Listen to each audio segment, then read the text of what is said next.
Ok, bonjour à tous. Merci de suivre ce nouvel entretien réalisé pour le média indépendant Essentiel News, où nous continuons de surveiller la progression de l'agenda de la santé mondiale.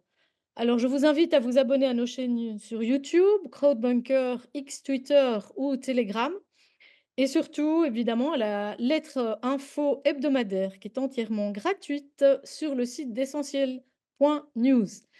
Alors aujourd'hui, on va parler d'un sujet très important qui devrait vraiment ouvrir les yeux à beaucoup de monde. Écoutez bien cela, l'Allemagne, qui a toujours la réputation d'avoir beaucoup de rigueur dans le domaine scientifique et dans la réglementation des médicaments, eh bien, l'Allemagne n'a jamais évalué la sécurité des vaccins Covid de manière sérieuse. Alors, on en a la confirmation grâce à un statisticien lanceur d'alerte nommé Tom Lausen, que j'ai le plaisir d'interviewer aujourd'hui. Vous avez déjà entendu parler des scandales liés au protocole de l'Institut Robert Koch, très récemment. Et donc aujourd'hui, on va parler plus spécifiquement des scandales liés à l'Institut Paul-Ehrlich. Paul-Ehrlich, c'est l'institut qui est chargé de la pharmacovigilance des vaccins Covid et qui est aussi censé être une des références, on va dire, de l'Agence européenne des médicaments. Alors, comme, eh bien, voilà, c'est surtout en allemand, nous avons décidé de poursuivre l'interview en anglais. Et évidemment, vous pouvez retrouver la traduction sur essentiel.news. Merci et à tout de suite. Hello everyone. Thank you for following this interview. I'm Senta Depuydt, recording this for the French independent media essentiel.news. And we follow the progress of the global health agenda very closely. So today we're going to talk about a very important subject that should really be an eye-opener for everyone in Europe and in the world. Listen carefully. Germany, which is known for its rigor in the scientific field and in the regulation of medicines, well, it turns out that Germany has never conducted an evaluation on the safety of COVID vaccine on its own population. So this is now confirmed by a whistleblower named Tom Lausen, whom I have the pleasure of interviewing today. So welcome, Herr Tom Lausen. It's a real pleasure to have you. Hi, Senta. Thank you for inviting me today on a nice Sunday. I can say that because we have the sun here. I don't know, do you have the sun there over there? Yeah. I have A to bit. take the curtain because there's too much sun, actually. No, that's fine for us here. So we are more in the north of Germany, and here it's in the meantime it's much colder than the place where you are sitting. Where are And you, actually? I'm near to Hamburg in Germany, which Okay. is the north of Germany. Yes. Well, I'm in Brussels. So Okay, that's not close to far away. Brussels. Close to Brussels. Okay. Yeah. So yes, it's gonna be an interview for Europeans mainly. And I'm very happy because we don't observe enough what's happening to our, really close neighbors. We always have information from what's happening in the US or in English, but it's very important for us because we are regulated by the same agencies. Okay, but especially now at the European Commission. So, if I'm correct, you're one of Germany's most persistent COVID truth seekers, of COVID experts. And since the beginning of the so-called pandemic, you have relentlessly worked to obtain official data and analyze it.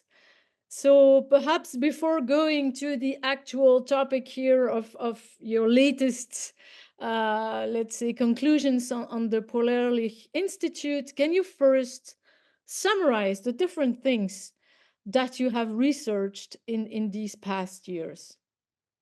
Sure. So first, I have to correct a little bit what you were introducing me or how you were Okay. introducing me. I'm not a whistleblower. as a whistleblower typically works, because I do all my work with official questions. I ask out every single question from the authorities. So every single information that I can give you and to the public is officially given out by authorities in Germany. And my special idea from the beginning was, and I'm still on that idea, I just work with German data. I really early found out that it is hard in the so-called pandemic to get information from other countries that are valid. And if you get those data, nobody will listen to it. And even if you make interpretations that could work. So I decided very early with friends, lawyers, doctors, analysts, and other analysts to just take and ask out German data. So we were asking at authorities, we were asking our parliament persons that were now getting our questions, and they put it then to the government and got answers. And now I have about 2,000 and more answers from German government, from the highest government, the Bundesregierung, and from the countryside governments. So we have 16 countries here in Germany that have own governments, and health is by law a special thing of the country governments. And that means that I also ask questions over there, and we got a lot of stuff that makes a clear picture about what has happened here. And it happened so much in Germany that we can say easily here that there was not really a pandemic like they played it. So I agree if you say it's a so-called pandemic, but still the people think it was, because if you ask people on the street that look just regular television and ask them if they have ever heard of Robert Koch files, which means the Robert Koch Institute, which is the highest German institute for infection diseases and everything. And nobody on the street knows about that, because the media are playing their own games and are on the special narrative of the government. So the people are not getting the information. And that is the strength of the alternative media, that they bring it out. So we have now, let me say, about millions of people that see the videos, and so it's making progress, a lot of progress, and the people now understand it. You with your format get over the borders of Germany, and I think Germany has a very important rule in the pandemic, in the so-called pandemic. So you must every time add so-called. If I once forget it, please don't. You know what I mean. The so-called pandemic has one problem. Now we have documents, and the Germans are known for, they are very precise, and that is known in the whole world. And very precise in this so-called pandemic means also that we have protocols from everything. So everywhere where people and authorities were sitting together, we have documents. And the right in Germany is to get the documents out. And we ask a lot of stuff out, and every day more stuff comes to it. And we can now directly see the points that are very, very dangerous. And one dangerous point is the vaccinations. I can talk about the other things because we had no contact to other countries in the so-called pandemic time, what I already said. But what is very interesting is we have documents about lockdowns and the legitimization of lockdowns, of mask mandates, which is never has been legitimate, and about the 2G. I don't know if you have had 2G. 2G was an invention that they said only vaccinated people and the others that had the COVID infection. Yeah. People who recovered from a COVID. Recovered people, yes. Yes, who have certification of recovery. Recovered and vaccinated. So it was called 2G.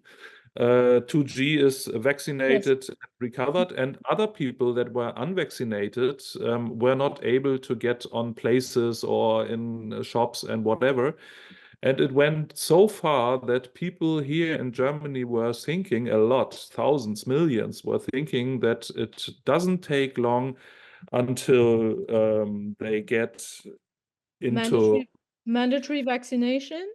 Well, that was Yeah. one problem, but into storages like well, into places where just unvaccinated people are, that they were Sort of picked up ghettos, by the police and everything.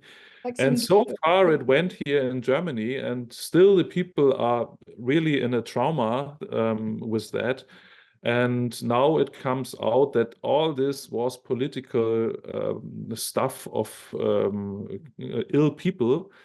And well, it takes some time to just clear up with all that dark stuff. And it is dark stuff. And Okay. now we have, sorry. No, just I'm interrupting you a second because this is already fascinating, I can say. One question, because I'm proud to say that with Essential News, we were among the first to, disclose like the RKI, the Robert Koch Institute protocols scandal, to translate it, and really the people, let's say, from the resistance or the alternative media and scientists are also now trying to translate the documents, and sometimes we can also find things, for example, interactions between the French government, like Macron, who wrote Yeah. to Germany. So it may be really interesting from if we have like input from a foreign analyst, let's say from other countries. So but I thought that right now you had some sort of opening to the mainstream media on the Robert Koch Institute files, like Bild, or didn't you have like a breakthrough in the mainstream, or not?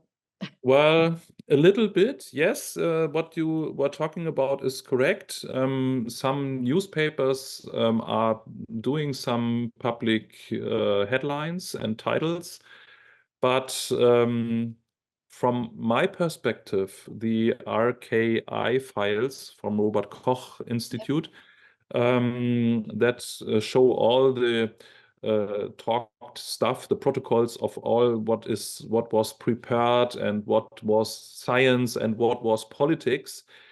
It is interesting for people who are deep in the stuff, but it is not so interesting for the normal uh, humans Yes. that are running outside, because they don't understand what it means when it was a political pandemic and not a health crisis or something like that in this dimension. But I think from my side, it makes more problems that the Paul-Ehrlich Institute. So we have two institutes in Germany. The Robert Koch Institute is an upper authority, and the Paul-Ehrlich Institute as well. So let me say, I just Yeah. tried to translate it. I know these are really, but there is no. These are really the official institutes. Like Robert Koch is more for general recommendations of health policy, guiding the overall health policy, together with the German Ministry of Health, and then the Paul Ehrlich would be specifically on pharmacovigilance and vaccine safety. Yes. Um, And we have many times because in Europe now, before several years ago, every European nation would have their own vaccine safety analysis conducted, and for some time now, approvals, vaccine, the approvals for and recommendations are given through the European agency, and many times they refer to the Paul Ehrlich Institute. So, for example, vaccines are not tested in every country, because I've been working on the vaccine for quite some time. yeah, And one of the things I was investigating already a couple of years before the pandemic was precisely the quality of vaccines and where each vaccine is tested and is supposed to be tested also in the vial, what's in the product, etc. And so when we started to try to do some independent testing, so with Italian um, with an Italian team that was called Corvelva, so they started to do Italian independent testing of several vaccine vials, the usual vaccine, childhood vaccines. Many times they came to the conclusion they had some answers from their own vaccine safety commissions that, oh no, this vaccine is not tested in our country. The institute that serves as a reference and that is actually conducting the vaccine safety evaluation is the Paul Ehrlich Institute. So for many of the vaccines, it's really not only for Germany, I'm saying this now, but also for the other European countries. So yes. Yes.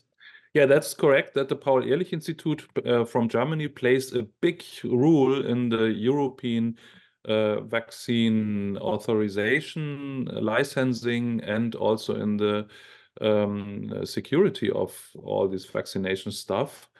And therefore, it is very important that the Paul Ehrlich Institute gets all the data to just check if the security is there or not. And we have seen over the last 4 years that the Paul Ehrlich Institute didn't do anything but just waiting for people reporting adverse events after a vaccination. And they were not really investigating every single document. And that is very problematic because they were blind on the real adverse effects of the vaccinations that were on the market. And this is double problematic because if you take just a short time for licensing and getting new vaccinations on the market, then you have a big minus. You have a big minus because you didn't have the experience with this new stuff. And then you have to make a double plus after you license them and you put it into humans. You have to make a double plus. You have to actively search for adverse events and everything, deaths and everything what comes later after a vaccination. And you have to do it very, Rigorous. very Yes. precisely. And they didn't.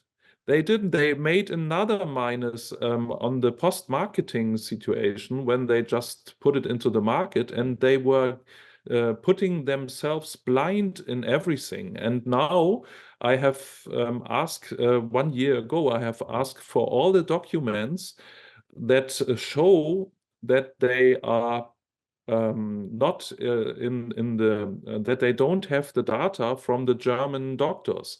And that was a law that was made before the vaccinations came on the market in 2020, that the German lawmakers from the government were doing new laws in special thing of data from all German doctors that should have been getting to the Paul-Ehrlich Institute through the so-called Kassenärztlichen Vereinigung, which have in Germany, which hold a variety of data related to the medical services provided by physicians who are members of these associations. And these data are still not there, and they are not in the ability to just check if we have consequences after people are vaccinated. Still not. So, and it's 24 now. Yeah. So can I just check? I'm sure this law. So in 2020, there was a law that said, okay, the health insurance reimbursement actually organizations have to share their data to the Paul Ehrlich Institute. Was this law made especially in the context of the COVID vaccines? Or Yes. is it okay? So when they had the pandemic law or something in Germany, they said now to make sure that we do a good post surveillance, marketing, post marketing surveillance. We will do this law, as you said. The vaccine release was very short, so they have to compensate with extra strong active vaccine surveillance. So that was the purpose of the law. Yes, surprisingly, the German government was worrying about the consequences of a new vaccination. Okay. That is very surprisingly. And I'm just looking for that I can just read it for you. Yes, yes, yes. I hope, do you cut this video later on, or don't you? Do you put it just as it is on the internet? No, we will put it on the internet, but we can edit, of course. Okay, if you edit it, I just want to read some things. I translate it now Yes, into English yes. via ChatGPT, and I read it in English, bitte. So This is what they prepared in October, November 2020. The upcoming approvals of novel vaccines for protection against COVID-19 necessitate an amendment to paragraph 13, paragraph 5 of the Infection Protection Act in Germany, Infektionsschutzgesetz. The care data of persons will statutory health insurance, which the associations of statutory health insurance physicians are required to report to the Robert Koch Institute under paragraph 13 of the EFSG as part of vaccination surveillance are also of great importance for the pharmacovigilance of vaccines, which falls under the jurisdiction of the Paul-Ehrlich-Institut. With the help of additional pseudonymization, yes. pseudonymized health information, the frequency, severity, and long-term course of vaccine complications can be better assessed. Furthermore, the data can be used to investigate whether health impairments of diseases occur more frequently in vaccinated individuals in a temporal association with vaccinations than in unvaccinated individuals. And now the reason why they do it, however, the data collected by the Paul-Ehrlich-Institut so far since the Infektionsschutzgesetz came into force indicate that not all vaccine complications are recognized or reported, and it is assumed that there is underreporting. Until now, the Paul-Ehrlich-Institut has had to rely on acquiring health data on a case-by-case basis from health insurance companies or the European Medicine Agency under paragraph 75 of the Social Codebook 10 for long-term comparative pharmacovigilance studies. So you see, the German lawmakers were very concerned that the Paul-Ehrlich-Institut just gets partly underreported spontaneous reports, and this is how it is, and they still do. And therefore they said, we make a law that these data from the physicians and from the doctors come directly to the Paul-Ehrlich-Institut, and they didn't deliver so far. Okay. So if I get it well, the Paul-Ehrlich receives data from people who report themselves into the system. That's spontaneous. Spontaneous reports. Okay, so from patients, also from doctors or the doctors only report to the health insurance organizations. How is that? Well, Well, the doctors, they are under the law obliged to report adverse events if Yes. they see it in their practice. So Mhm. if somebody is coming there and says, well, it's from the vaccination, um, I think everywhere in the world, the doctors say, no, that is not from the vaccination, and they don't report. So Yes. I think in every country that is now Yes. listening to that, Mhm. they experience the same answer. The doctors mainly say, no, this is not from the vaccination, and didn't report, because it makes work to report adverse events.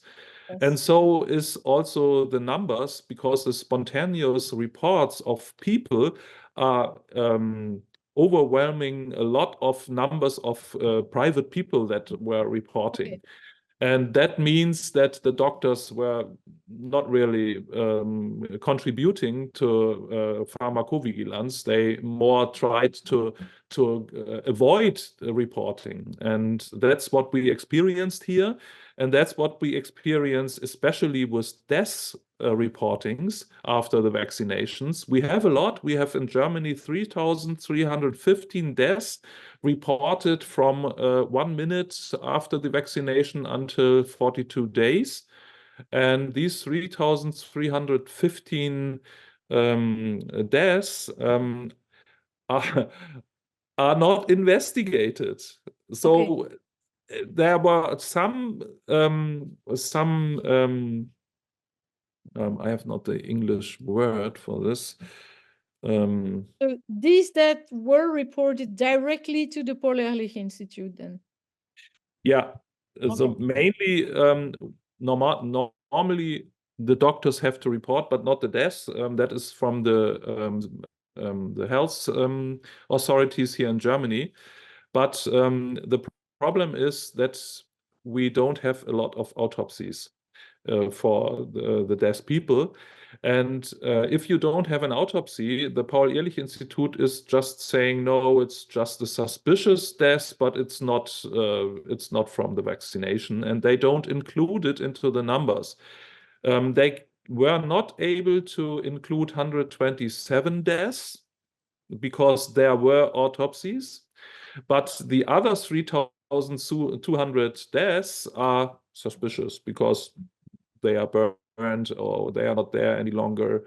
And so there was no need to just make autopsies. And so it's still until the last days, it will stay just suspicious. But Yeah. there are a But lot who, of people. yeah, who prescribes the autopsies? Who gives, like, can give, the mandate to okay, now you have to do an autopsy. Who We can? have in Germany about 400 communities, and all these communities have their own health authority. Okay. And these health authorities, so the way is somebody is dying, then there is a doctor that has to make a paper, a death paper, and on this death paper, this goes to the communal health authority, and they check it if everything is okay, and if the the signature of the doctor is okay, and if it is they make a little check about that, and then they give it to the statistic bureau, and that is it. If there is somebody in the local health Yeah. authority that is, for example, a doctor, mainly that are normal employees that have no medical background, and if there is somebody who says, okay, if we have a new vaccination here in our communal circle, and somebody dies, we need to inform the police because they are mainly finding people that die at home alone. And then we have to say them, the police people, please search the vaccination passport. And if you have the vaccination passport, please give it to us so that we can see if it is a direct following up of the vaccination. And that is what in Germany nobody did, besides one from 400, one communal health authority. And they had a lot of deaths about, this is just a small circle, and they had about 51 deaths in the whole time. And all the others had zero because nobody did it. Nobody asked the police to just find the vaccination pass. And so they found zero, and they make no autopsy.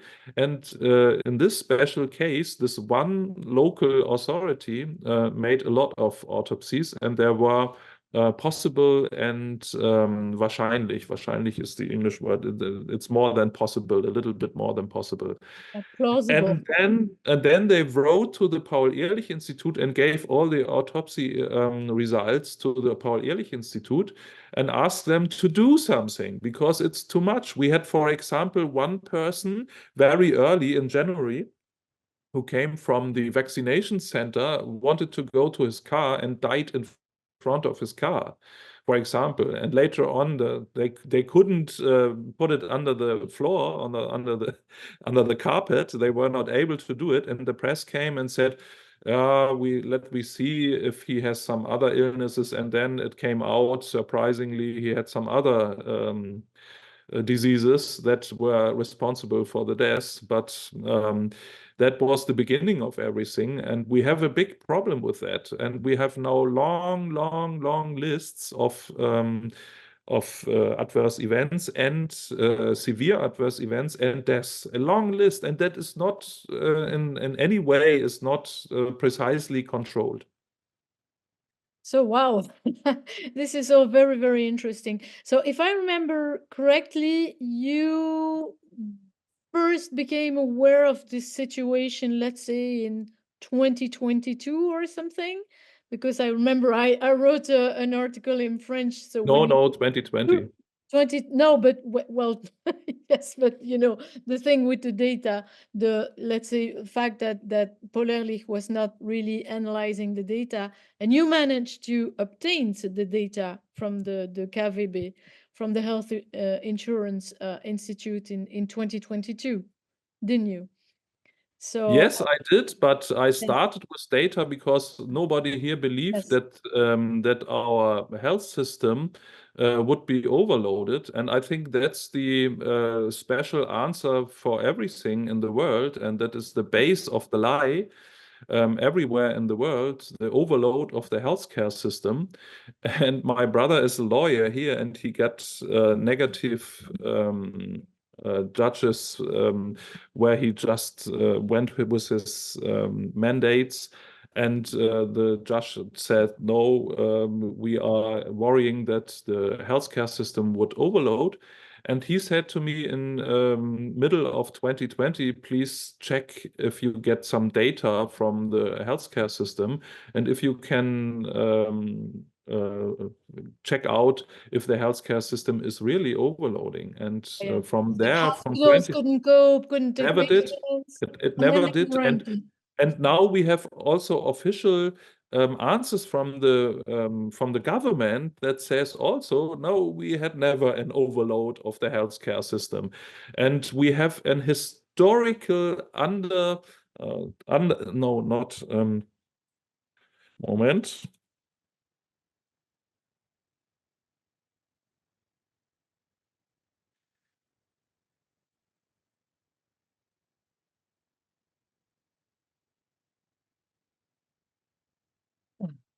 Well, this The is, reporting. yeah, we have a low, we have Occupation. I see, a low occupancy of the Yeah. hospitals. And Okay. this is historical. And now interesting on that is that they argued it comes from the lockdown. And this is interesting. Yeah, maybe this is a good answer, but we have a problem because Sweden, and I'm reading the book of Anders Tegnell, who was the health manager over there, and decided to don't go into a lockdown because all his modelings that he got were wrong and unsecure. And he said, no, we don't make any lockdown. And surprisingly, he has also a historical low occupancy of his hospitals in Sweden. And that says that the lockdown never could have been the reason for low occupancy of the hospitals, which they use now as the fantastic argument to make lockdowns again. But there's really no evidence. The opposite is the case, that the low occupancy of the hospitals has nothing to do with lockdowns, nothing. And that is a big problem, and we have to clear it up all over the world. That I think in other countries also they had a really historical low occupancy of hospitals. And now the hospitals are dying one after the others because they miss the money that they needed from that time. And still we have 2.5 million less patients in the hospitals yearly than before. We had in 2019, 18, 17 in Germany, 19 million cases in hospital. And now from the so-called pandemic in 2020, not 19 million, but 16.5 million. And in So 2021, 16.5 million. And this in is this is yeah. 2022, This is 16.5 million. interesting because the situation is different in other countries. So what we know is that there is a general policy that is really pushed by the European Commission to reduce the number of hospital beds. Yeah. So what happens that in countries like France, Italy, and Belgium, they reduced hospital beds so much, so they closed one hospital after the other, so that there is, in general, a real lack of hospital beds. And they kept closing hospitals during the pandemic, while, they said hospitals are totally overcrowded. It was true because it was already before the pandemic like that. In every Yes. winter, you would have demonstrations in France, for example, during the flu season, of people who said, I had to wait 8 hours in the waiting room at the emergency, etc. Especially emergency units, they close. And so this is a real situation, let's say. But during the COVID, they told people not to go to the hospital, just wait until you really half dead before going to the hospital. That was the general recommendation, is if you're ill, don't come to the hospital. And what they didn't say is that they could have used private hospitals that still did have a lot of vacancy, and they just didn't ask them. So they sent patients to Germany, where then so-called, that's Yeah. what I heard. So where so-called beds were also overcrowded, which is obviously not true. So it's quite an interesting situation. But the reality in France and Belgium is that they keep reducing the number of hospitals, the number of hospital beds. So there is a real shortage, and it's a real tragedy. I mean, people now die from the fact that, especially, for example, women who are going to give birth, and it's too far to find. I mean, this is like Africa, they have to do 60 kilometers before they can find a hospital.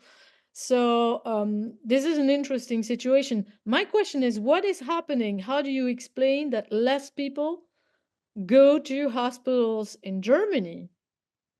Well, in the They get beginning, treated at home, yeah, or but that's very easy to explain. In the beginning, the people were under the impression that everything what came from the media, in the hospital there is the COVID, and so they try to avoid going into the hospital. I think that's everywhere in the world this way.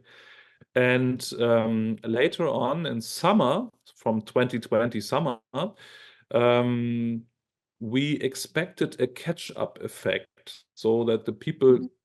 that were not going in March and April and May 2020, that they go in June, July, and so on, when there is no season for flu or things like flu, like COVID.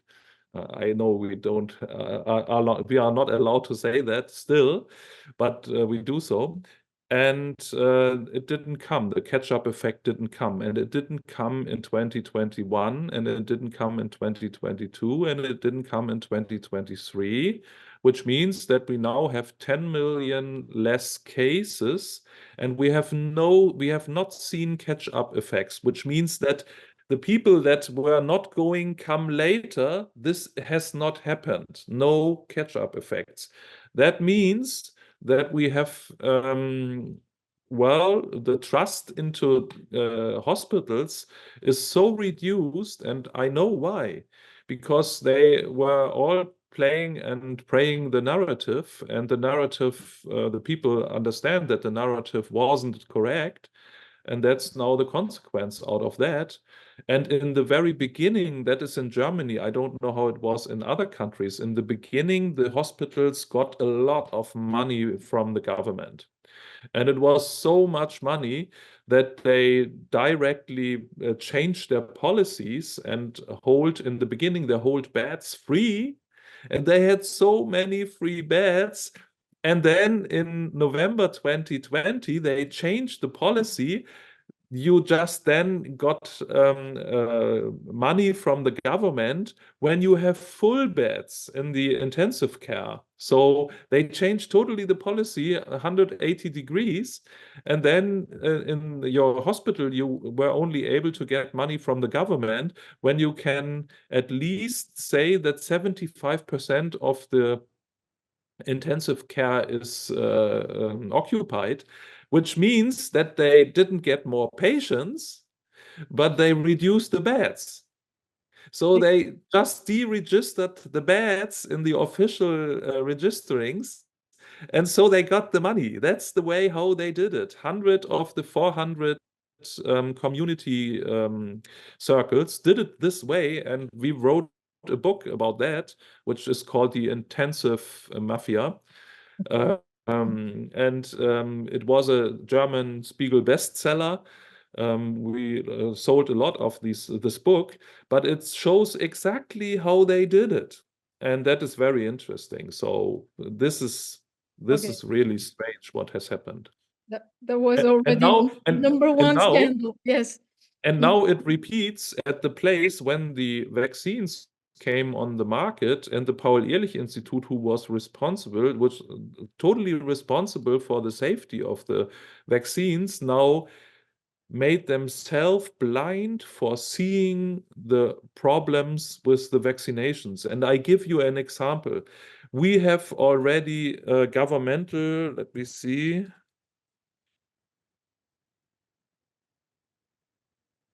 Let me see how it is called in English. I'm what is it in excusing German? for my bad English.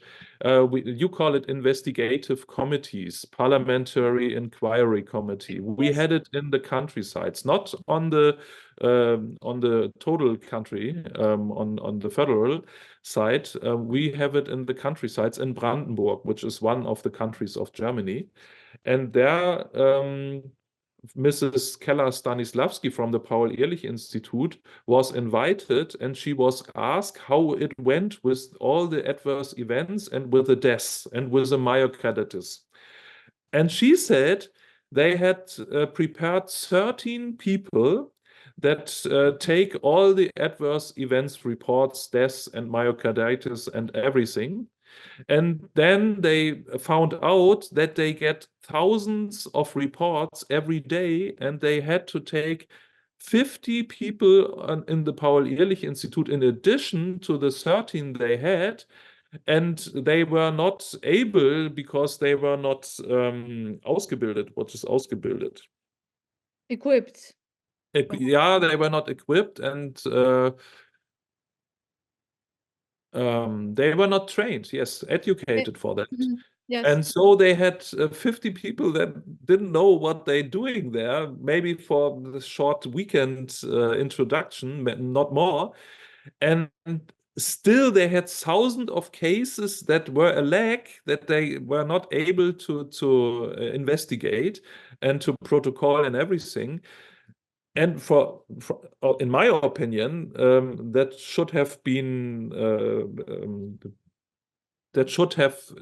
stopped the license of the vaccinations, but nothing happened. And that is what she was saying at the investigation parliamentary inquiry committee.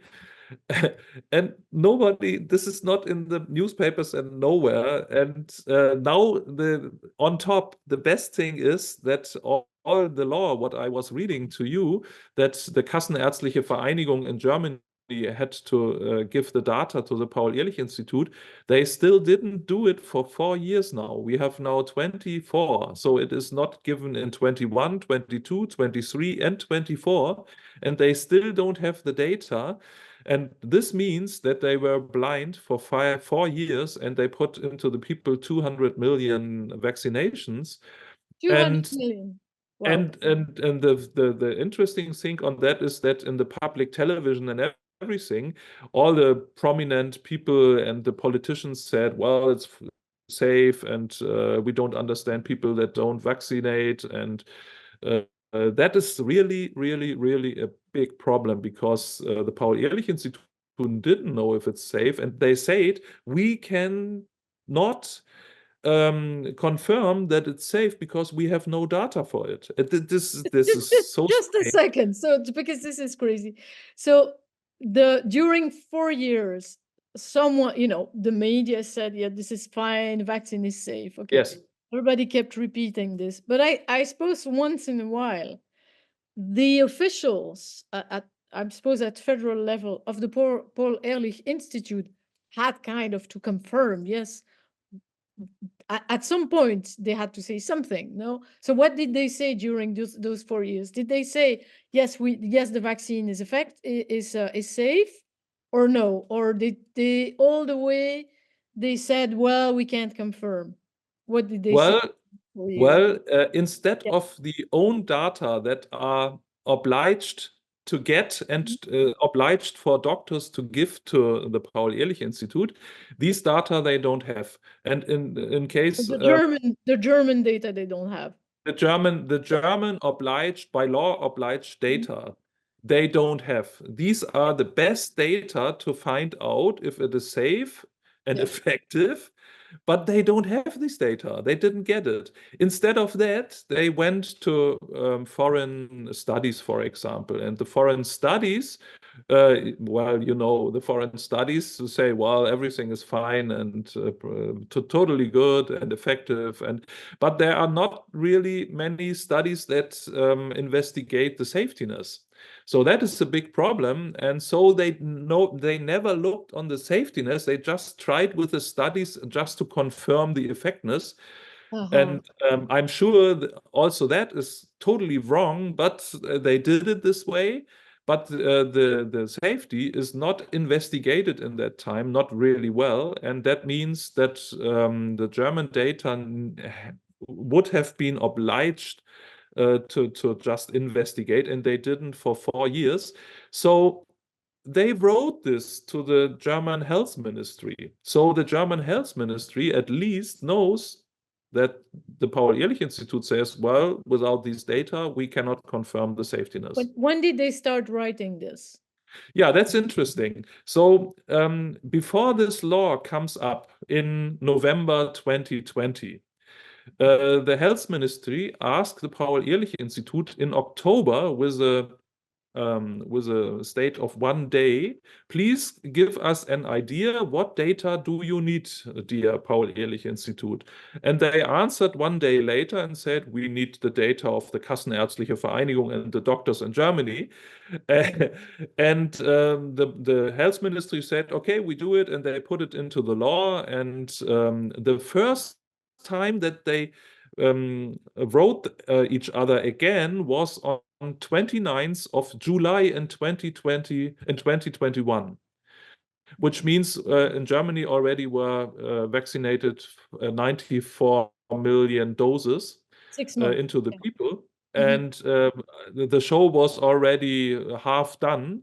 And then the first letter from the Paul-Ehrlich Institute says, well, we still have not the data, and we cannot really confirm the security of this. And that was the beginning where all in the television said, it's safe, and do it, and so on.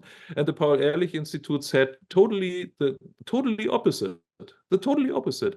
The next letter was on 10th of November 21, and then it goes on, and until 24. Which means that they still don't have the data and still don't know if it's safe or not. Wow. So, yeah, this is amazing. So, I We mean, know it is not safe. We know yeah, it's not safe. We have some data. yes, yes. Well, it's interesting to see that, for example, in other countries, the same thing was in Belgium, for example, we have the pharmacovigilance, the institute that was supposed to do a similar work.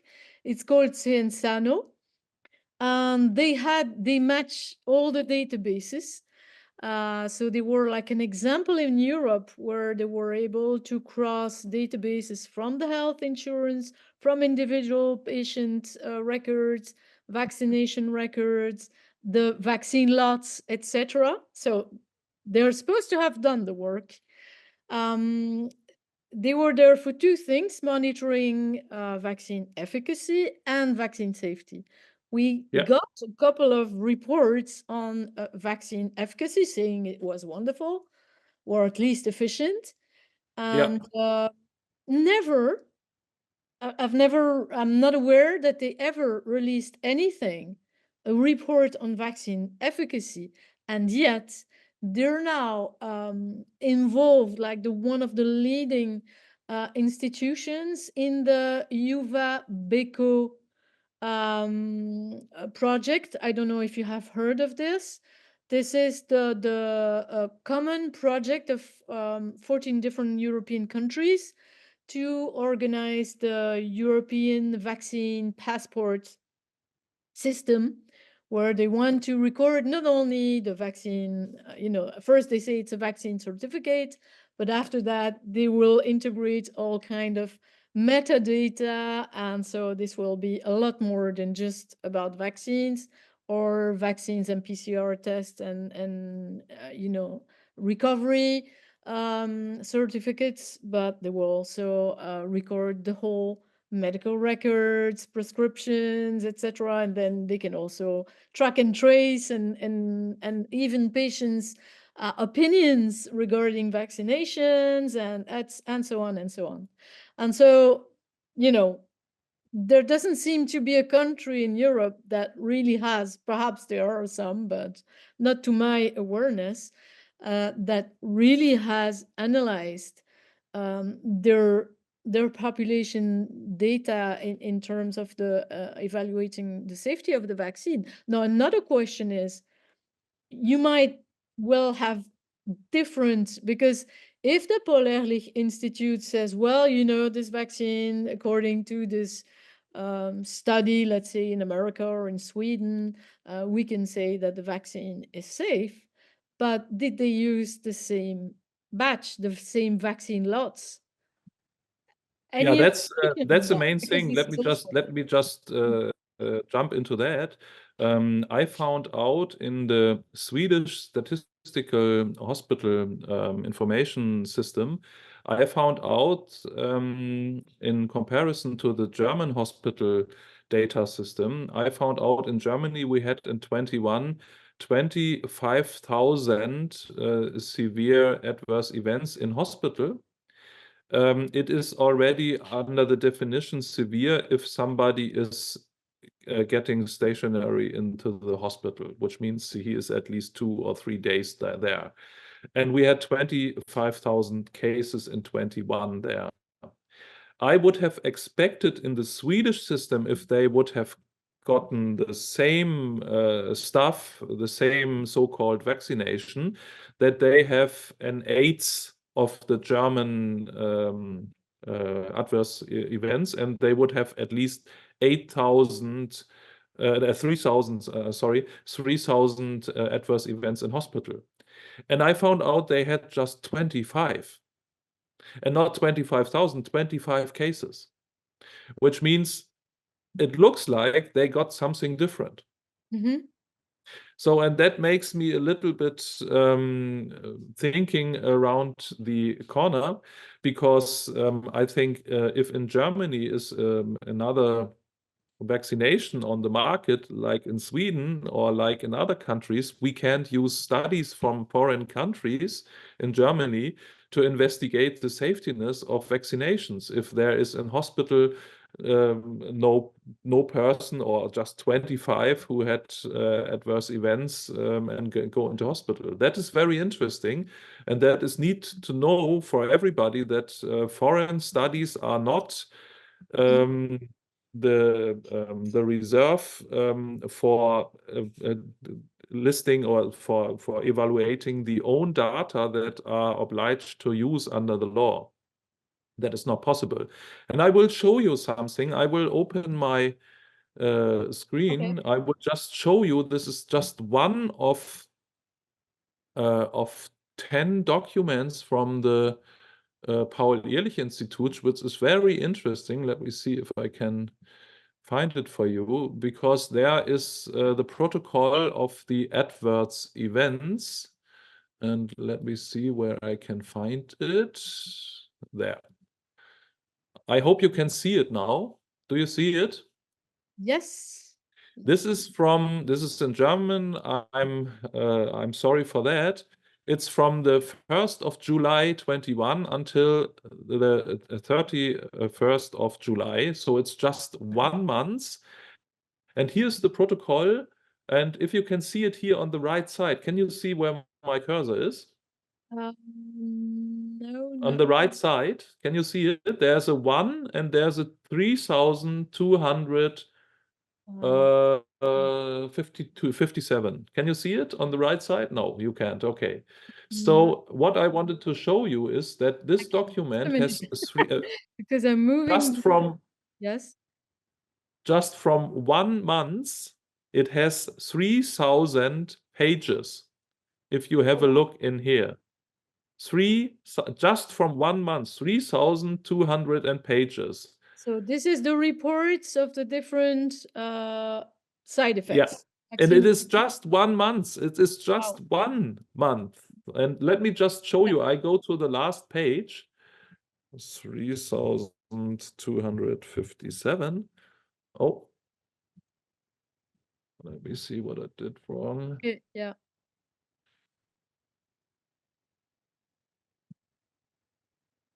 It's not working. Why not? I'm sorry for that. It's not working like it's anytime. Okay, now I have good. Now, okay, I'm on 3,000. Oh, now it's working. 57 he doesn't like.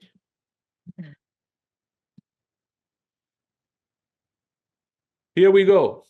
So what do you see? What do you see? Do you see the word dead? Or this is the Yeah. word what we are searching. Death. This is dead. Yeah, sudden death. Yeah. Do you see something? Yes. Death. Tot. Okay, yes. Any idea? Yes? Yes. These are the adverse events that are reported. And we have a lot of deaths in it. We have, at least in these documents, this is just one of 12 documents. So we have more than this one. And sometimes they have already 7,000 pages. Yeah, just this is just a lineup of all the adverse events here. This is the age group. This is when they were vaccinated. This is the stuff with what they were vaccinated. And this is the date of the adverse events. And this is what it is. Yeah, and we have the total lists from the Paul-Ehrlich-Institut. And this is so much. This is like case by case reports then. Yeah. Yeah, okay. Yes. And this is very interesting because we are investigating now the total problems, for example, for deaths or myocarditis after the time after the vaccination. And it's very interesting. There are a lot of directly after the vaccination. Yeah, and sometimes in 500 cases, they don't even have the date of the death. So that means they didn't investigate anything. So it might be that 500 people at least are died from that, but they are not investigating it. And they are not investigating of 3,000 other people, for example. And that's a big problem. What do you mean they don't have the date of the death? They know the person's dead, but they don't know when Yeah, regarding. I would expect Mm, if mm, somebody of my family is dying and I report the death and I'm under the impression that this family member would have been living still if he was not vaccinated, and I report that, the Paul-Ehrlich-Institut is able to just call the guy back and say, we need some more information, we need some medical information, we need the date of the death. That is the basic what they should have been doing. And as I told you that they needed 50 people to just register everything, that means that a lot of cases were not investigated because it cannot be so difficult to find out the date of the death. And that shows me that they are not working properly. That is the problem. okay. And now coming back to the fact that they never received the data from the health insurance. Oh, what's happening? I don't know. It just moved. That was funny. How did you do that? So Did you say the wrong word? I didn't touch anything. I don't know. Let me see. Yeah. Maybe no, it's not from me. I didn't do No, anything. no, I don't know. But yeah, so the fact that they never received the data, what is like the excuse for it? Yeah, they were not able to work together with the Kassenärztliche Vereinigung because there is a problem getting the data properly and pseudonymized to the Yes. Paul-Ehrlich-Institut, Okay. and they were not able to solve this problem. Okay. And that is the answer. And because of that, they are not able to find out if the vaccinations, the so-called, are safety or not, are safe So or they not. say we're not. So if I understand correctly, they need to share first to give a sort of a code or a pseudonym for every case, let's say, or so that it's not the real name of the person. And once they have done that, they can cross the different data, and so that's what they need. Yeah, And obviously, in Germany, nobody can do that. yeah. I Okay. don't know why, but Yeah, I know. they Um, could have asked me. I would have done it maybe in a month, okay. but not in 4 years. But I cannot explain why Yes. it's not done. Well, I have one in answer: France, they were not able to do masks. At some point they said, "Oh yeah, we can't put programming. It's we just can't programming. mask." They produce. Remember, Yeah, in the beginning they said, "Oh, we don't have masks. It's terrible. It's not needed, but people yeah. want it," which was totally false, and we can't produce them. I had to buy them from China, because they can't do. But it's dangerous and sad.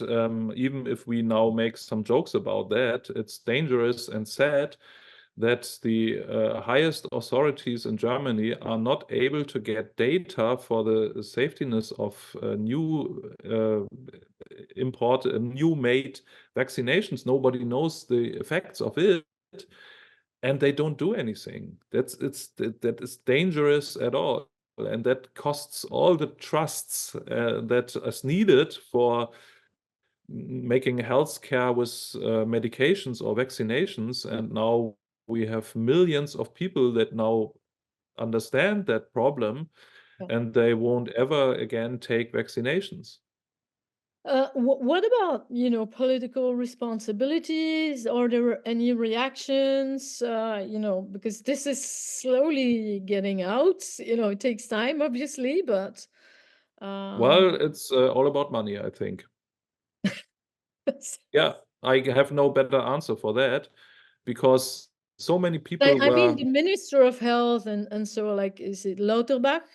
And so or the people in charge of the Paul-Ehrlich Institute? No.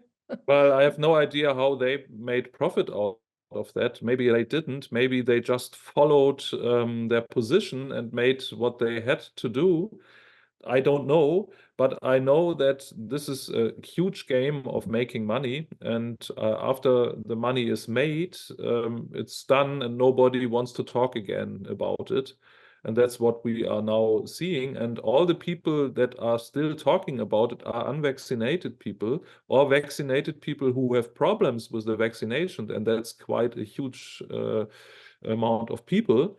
And that means that this will not be done until an official or an unofficial investigation is finished.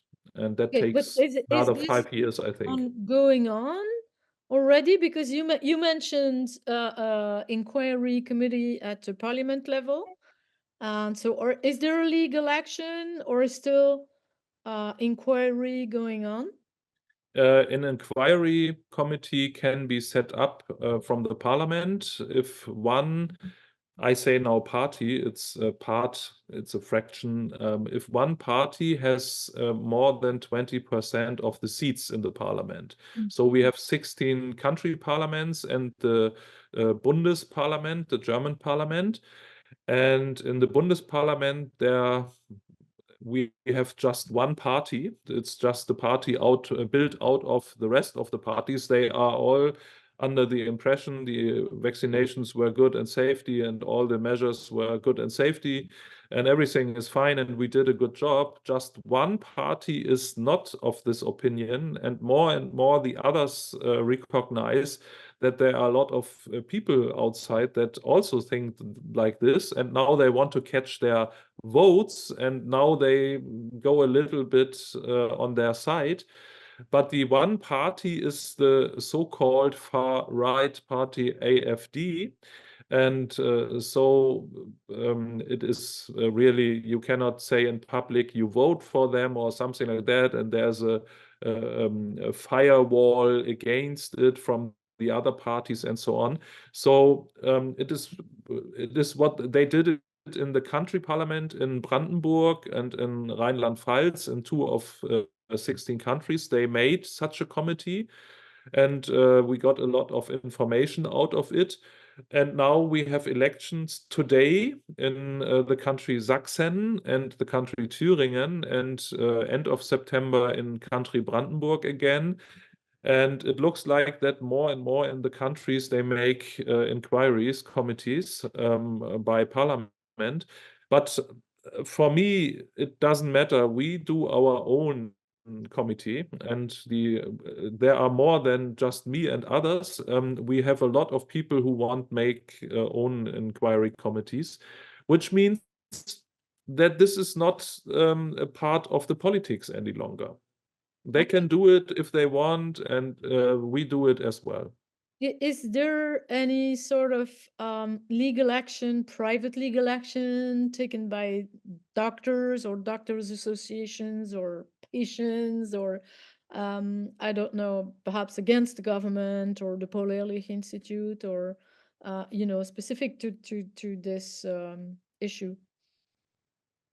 Well, no, everything what we do is done by us, public. It's all under the free will. So if we do an inquiry committee, we No, have no, I mean we an have no, accusation or can also be for compensation or perhaps some injured individual. I don't know. I'm just asking. yeah, well, this is difficult. So this is but this is a part for itself. We should do another Zoom call for that, because Okay. this is very, very huge. And I think we couldn't do it. We cannot do it here today. But let me say something about the inquiry committees that are made private. So we don't need any laws for that. We just do it like alternative media is doing it already. We call these people and invite them coming to an interview for what they have done and said in the so-called pandemic time, when the Paul Ehrlich Institute said we don't know if it's safe, and they called it safe, and if you don't do it, you are a Nazi or something like that. We invite all these people and give them the chance to just correct their spoken words, and if they don't follow the invitation, we are able to just collect every information that is on the net and just make a documentation about that and write later on a book. and this book is necessary for historical purposes. Because it's necessary that you have something in 20 years when the kids from today that are 10, for example, with 30, they are sitting in the parliaments, and if they don't have any information how it really was, they would maybe decide the same, and that is what it is for. And we need to put it on paper and documentation so that the kids in 20 years are able to really investigate what has happened. And that's what we are doing now. Wow. Good. Do you know that Ursula von der Leyen is under investigation? Well, not under investigation. There is actually a court case against her in Belgium Yes, regarding the I have vaccines. followed that. I have Okay. seen Yes. that, and Yes. I have also followed the problem that she was ordering vaccination doses for Yes. billions of euros by SMS and telephone. I Yes. didn't Yes. know that this is possible, but it looks like. And Yes. Yes. Yes. maybe this is not correct, and then hopefully we have we have courts that find it out. But I have not such a huge hope that this will be Yes. sued. I know. I mean, she's it's happening in Belgium because these the vaccine contracts, they fall under, let's say, for Europe, but they fall under Belgian legislation because it's been Yeah, signed in Belgium, etc. So this is why the case is being fought also in the Belgian courts. And so because she, is not respecting, several of the European legislations and the really? rights to transparency, etc., What? destruction of documents, of administrative documents, etc. So we're trying to, let's say, expand a little bit because it's also so difficult to have the to have some media and media interest about this, of course. And our media doesn't say anything except the alternative media, so but it's still going on. So Yeah, wow. but this is politics, and I don't care about politics. For me, interesting is what I get information from the government and what data I get, and then I can analyze that. And I did in the past 4 years, and I will follow up with new things, and don't stop until this thing is open for everybody on the desktop.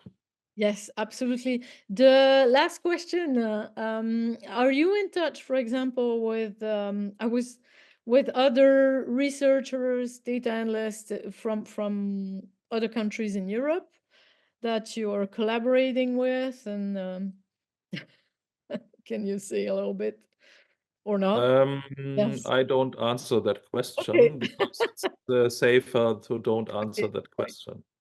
But it would be nice at some point, I think, perhaps to have a sort of a symposium, European symposium of different data analysts like you that can compare, the work that they have done and the information that they got or analyzed or were able to obtain, and compare this. I think this would be very interesting. Yeah, it would be nice, and maybe we get together sometime. I'm interested in everything. Okay, super, wonderful. Well, it was absolutely fascinating. Thank you very much for this great introduction interview. And yeah, let's keep in touch. If there are new developments, do you expect any new answers, developments Yes, in the coming yes, there days? are a lot of questions Yes. out, Mhm. and I'm expecting answers within the next 2 months. And I think this would be very interesting. For example, I asked the Paul-Ehrlich-Institut, please give me every reaction you did on every reported death. So I want to find out if the Paul-Ehrlich-Institut made any reaction on a death Okay. Yeah, if there's reported somebody died, and what is the reaction of the Paul-Ehrlich-Institute? And I ask for every. So I want to have every paper, every email, everything what they've sent out. And I'm waiting for this information already for since April. Yeah, since April, which means we have now 4 months, and I think within 6 months I get this information, and I ask a lot of other questions. You see, it will be very interesting, and if I don't get the answers, I go to court, and that works. That still works. If you go to court with other things, for example, you have a vaccination damage, then you are lost in front of court. Or if you had not wearing a mask properly, then you get your punishment, and the court is still under the impression that the pictures of Bergamo justify everything. And we have not really good courts here. But in case of you want to get information, they still are helpful. Wonderful. Well, looking forward to know about it. Thank you so much. Sure, Uh, we keep in touch. yes. Okay. Thank you. Bye bye. Bye bye.